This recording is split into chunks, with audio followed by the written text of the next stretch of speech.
ओम नमो भगवते वासुदेवाय। श्री कृष्ण गोविंद हरे मुरारी, हे नाथ नारायण वासुदेव। 7वां अध्याय। सूत जी द्वारा शौनक ऋषि को राजा परीक्षित का परिचय।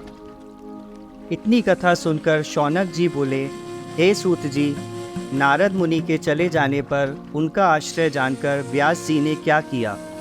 सूत जी बोले, हे ऋषि, जब नारद जी चले गए तब वेद व्यास जी वहाँ से उठकर अपने उस आश्रम में आ बैठे कि जो ब्रह्मा नदी सरस्वती ने पश्चिम किनारे पर बना हुआ शंपाप्रास नामक से अधिक ऋषियों के ब्रह्मा विचार को बढ़ाने वाला था। उसके चारों ओर बेर के घने वृक्ष लगे हुए थे। तब उन्होंने जल से आचमन कर भगवान का ध्यान किया और भक्ति योग से निर्मल और निश्चल होने पर उन्हें जब ईश्वर का प्रतिबिंब दिखलाई पड़ा कि जिनके आश्रित हो माया नाचा करती है, परंतु वह माया इतनी कठिन है कि वह सांसारिक जीवों को नाचती रहती है, कि जिससे अलग रहकर भी जीव अपने को त्रिगुण स्वरूप मानता और उसके द्वारा किए गए अनर्थ से कर्ता बन जाता है। हाँ, वह माया बड़े बड़े अनर्थों को उत्पन्न करने वाली है, किंतु वह माया किस प्रकार शांत होएगी, इसी के लिए विद्वान व्यास जी ने श्रीमद् भागवत नाम ग्रंथ को बनाया। यह भागवत शास्त्र मनुष्य के भय को दूसरा करने वाला और श्री कृष्ण में भक्ति उत्पन्न करने वाला है। श्री वेद व्यास जी ने इस भगवत संहिता को बनाकर इसे पहले अपने पुत्र श्री शुकदेव जी को पढ़ाया। शौनक जी ने पूछा, हे सूत जी, शुकदेव जी तो निवृत्त मार्ग में पहुँचे हुए और उसमें परम परायण थे, फिर उन्होंने किस कारण से इतनी बड़ी संहिता का अभ्यास किया?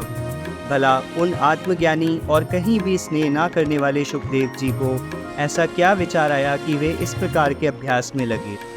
सूत जी ने उत्तर दिया, यह कोई बात नहीं है। क्रोध तथा अहंकार आदि से रहित आत्मज्ञानी मुनि भी फलानुसंधान के लिए श्री विष्णु जी में भक्ति करते हैं, क्योंकि विष्णु जी में ऐसे ही गुण विद्यमान हैं। बस इसी भावना से प्रेरित होकर शुकदेव जी ने इतने बड़े भक्तिपूर्ण ग्रंथ को पढ़ा। अब राजा परीक्षित का परिचय सुनो।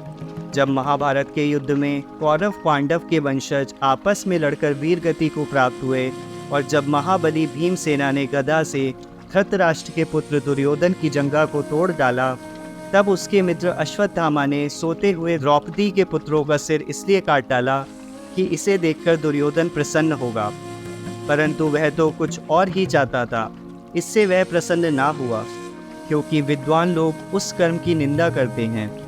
तब अपने छोटे छोटे बालकों की इस प्रकार की गर हत्या देखकर द्रौपदी के क्रोध का अंत ना रहा। भीमसेन और अर्जुन भी पुत्र शोक से कातर हो गए। पांडवों ने द्रौपदी को बहुत समझाया। द्रौपदी दारुण विलाप करने लगी। अर्जुन ने कहा, रोना बंद करो, मैं अभी नीच अश्वत्थामा का सिर काट कर लाकर तुम्हें प्रसन्न करता हूँ।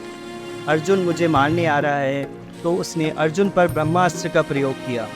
सारा संसार जलने लगा। अर्जुन भी उससे तप्त होने लगे। तब उन्होंने अपने मित्र और सारथी कृष्ण जी से कहा, हे महाभाग्य, हे कृष्ण, आवागमन में जलते हुए प्राणियों के क्लेश का नाश करने वाले एक आप ही हैं। आप प्रकृति से परे और साक्षात ईश्वर हैं।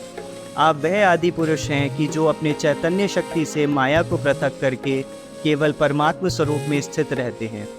आप अपने पराक्रम से ही समस्त जीवों का दुख दूर कर धार्मिकों का कल्याण में फल देते हैं।